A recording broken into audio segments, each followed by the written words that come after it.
गीता अध्याय 2 श्लोक 28।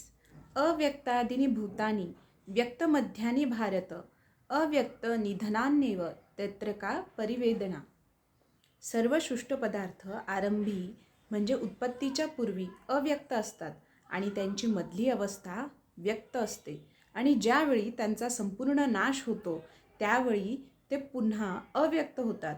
म्हणून मग शोक करण्याची जरुरी काय?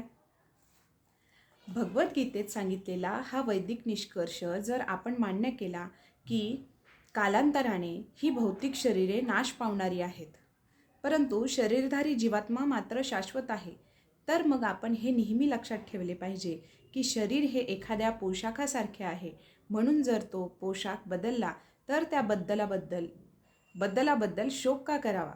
शाश्वत आत्म्याचा संबंधात भौतिक शरीराला वास्तविक अस्तित्व नाही. भौतिक शरीर हे काहीसे स्वप्नांसारखे आहे.